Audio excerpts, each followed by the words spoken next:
Hey, welcome. It's Meredith. I'm here with our message for Wednesday, the 27th of October, 2021. We are using the Whimsical Cat Tarot, just because I'm feeling whimsical, for our message today. And if you haven't seen your videos already, check out the weekly video. There's one for each sign of the zodiac, and they're short, sweet, simple, fun. And check out yours, cross-watch, your sun, your moon, your Venus signs, and those of the people near and dear to you too. All right, let's get into it. Our first card, how are we moving? How are we navigating within our own sphere of influence? What's the primary energy there? We have Wise Leader. You are a beacon to others. That's so sweet, isn't it? Having an opportunity to use your wisdom, your inner knowing, your gifts and talents in service to others to help them achieve their highest and greatest potential. Beautiful message there. I love that it's the primary energy here in the reading. So bring it. Answer when called. That's what I feel. Our first tarot card is... I love this deck. Whoever created it really knows cats. We have the Page of Cups. I'm not really sure we want anything that cat's going to fish out of there. However, you know, the strong intuitive hit I have on this card is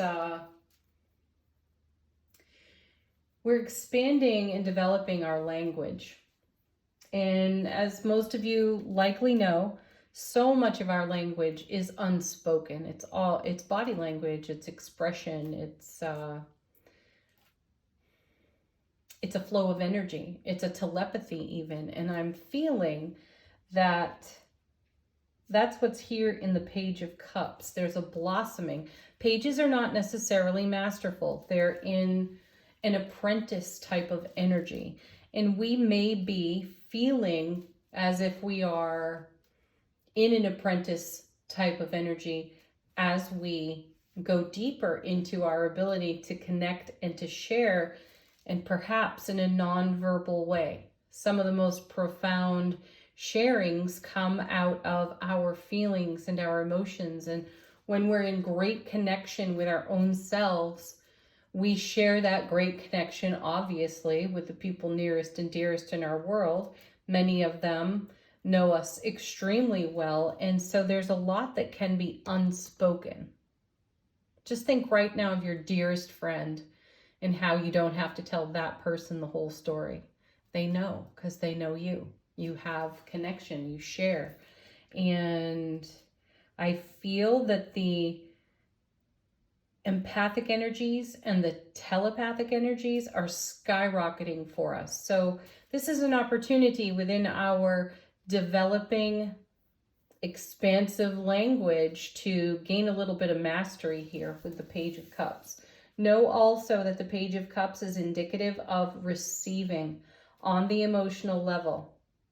So something out of heart space that's extremely fulfilling is being received, answered, graced, blessed, given, and consider reciprocity in that too. All right, next we have the Eight of Wands. Ooh, nice. Eight of Wands, a swift moving energy, great communication. See, that connects so nicely to the Page of Cups and what I was just sharing off this card.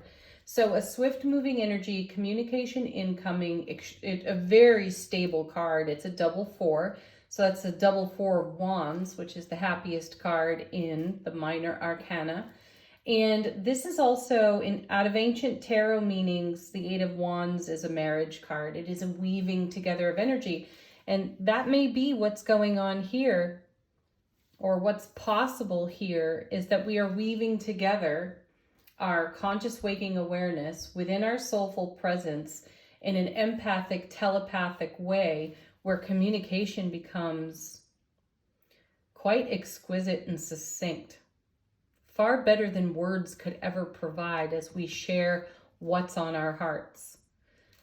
Ooh, that's exciting. Next two cards, these beauties fell out together. The first of which is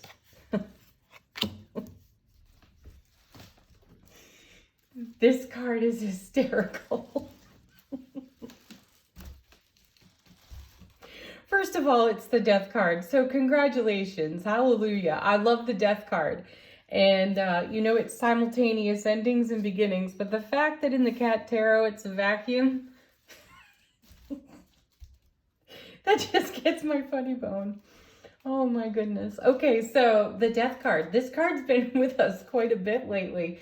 And I'm glad to see it because it's showing us how we're clearing and cleansing. And the Death card is, you know, it's masterful in that way. We've also seen it paired recently again with the High Priestess. So we're witnessing what's in the periphery, what's on the foundation, and we're getting kind of a double dose of what's on the foundation here in the Eight of Wands. We are swiftly being shown what needs to go. And with the High Priestess showing up in the readings for us, along with the Death card, there's no guesswork in that. We're not going to miss it. We're not going to overlook it. What's more, we're ready to take action on it. There's an energy of purification on the Death card. So there's kind of a purge and a cleanse going on. Take that where it's most relevant for you. Could be physical, mental, emotional, spiritual. And that may be so here, more so here with the Page of Cups and what we were talking about there, and how we're expanding our cognition of language and communication. Okay, coming with the Death card, we have, oh, look at that, reversed even. These are rare. You know these are rare in my decks. Reversed Queen of Cups. Fascinating. Because just saying how the Death card and the High Priestess have come together, you know, she's the mother of intuition here in tarot. She's emotionally awake, aware, alert. And here in reverse, this means that perhaps the intuition is not as clear as one might like it at this time. And that may be because this Page of Cups energy, this Eight of Wands energy it's changing the game, the playing field for us. You know, the way we communicate emotionally, telepathically, spiritually, energetically is expanding, it's broadening, and we may feel just a little bit adrift as that shift, that change takes place, but it's happening swiftly and in a very stable way, and it's bringing purification, endings, beginnings, a new way of being, sensing, feeling, and knowing. It's gorgeous. So to see the Queen in reverse here, I'm not actually surprised. I think that's quite positive. It gives us a pause in the action to allow this to happen and then more deeply trust our intuitive impressions. All right, what's going on in the unseen? What's on the bottom of the deck? What are we not so keenly aware of that the universe has got well in hand? Our first card is, oh my gosh, look, the High Priestess. Holy wow, I just love the cards. Honestly, they're amazing how they come out with these messages, how we connect with these messages. So here's the Death card, here's the High Priestess. They're showing up. She's in the background though. We're not so keenly aware of the inner knowing. And again, that supports this message. There's something developing, expanding, broadening, growing, metamorphosizing for us in the way that we give and receive with communication. Jeez. This is exciting. You know, leave some comments. Tell us some of your experiences of knowing that you've had a nonverbal communication, telepathy, your empathic impressions, what your intuition has told you. Share some of these if it's in your heart to do so in the comments, because they're very inspiring to us all. And it'll give, perhaps in the sharing, we'll all receive a little bit of stability from that. That can be a takeaway perhaps. Okay, next card we have Two of Coins. Look at this. Gosh, it's like exactly the things that I say the cards are coming out with. I love that. Okay, so giving and receiving, two of Pentacles, the infinite loop, and there's harmony and balance there. Now we've had a couple of days of seeing justice, and we've talked about how there may have been some kind of hitch in the fulcrum for harmony within us, and that has been satisfied. That has been self-corrected through our awarenesses. So we've brought ourselves to a greater sense of harmony, and that's what the Two of Coins is about. And then we build on that. And often I hear that this Two of Coins card has a message of overwhelm on it, as in there's too much to juggle, too many balls in the air, too much focus outside the self. I disagree with that. I don't feel that at all. I feel that this is much more a message of the infinite flow of divine order and our ability to stay connected at the heart of that for our own selves, so that we can listen, feel, hear, know from our deep inner knowing High Priestess and flow with that kind of energy. I feel like the Two of Coins is one of those cards that gives us that comforting, shh, listen, all is well. Follow divine order. Go with the divine flow. That's what I feel that card brings us. All right, next we have beautiful Ace of Cups, divine and cosmic gift of overflow with love, bliss, joy, happiness. Gosh, we have that in the Ace of Cups. We have it in the Eight of Wands. We have it even in the page. You're witnessing in the page growth and development within our ability to communicate with feeling and with emotion, and in a profound way, non-verbally. So nice. So here's the Ace of Cups, divine and cosmic gift. This is in the unseen for us, though I feel that we can lean into the knowing, High Priestess, that is there. We can lean into that and trust that. Beautiful cards, really beautiful cards. Okay, angel answers. This is your opportunity to get confirmation on something. Ask a question of the deck. Fresh message within the message. First card. Meditation brings answers. It certainly does.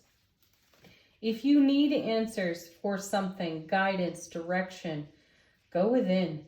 Do a beautiful guided meditation. Put on YouTube, find a nice guided meditation, go within, and bring yourself into heart center, into heart space, and let the epiphanies roll.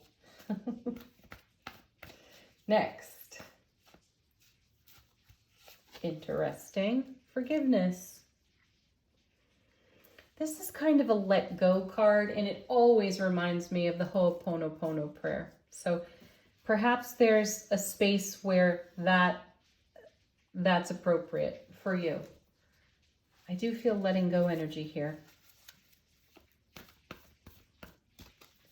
Okay, next. Beautiful. Peaceful resolution. That connects to the Justice card the last 2 days. You know, that hitch in the fulcrum I've been speaking on. I think we brought that to peaceful resolution. Card on the floor. What do we have? It's up to you. Yeah, where are you taking this? Where are you going with this? What are you doing with all of this information? How are you making that work to your highest and greatest outcome? Okay, last but not least, we had two come out of the shuffle from Angels and Ancestors. Our first card is Heart Guardian. Love and let yourself be loved. So sweet. This comes from you. Be the love that you are, and then allow yourself to be blessed by the love that you are. And this is what you will exchange everywhere you go. Next, we have Knight. Be brave and honest. Well, that's easy enough to do. Especially when you're being the love that you are. I love the divine feminine, divine masculine energies here. They're really beautiful. And I feel that there's a connection to death and the High Priestess here as well. All right, everyone. Thank you for being here. Do check out your weekly reads. They are connected in a playlist for you at the end of the video, probably popping up right about now. Have a lovely day. Peace, playfulness, happiness, laughter, joy to each and every one of you. Namaste.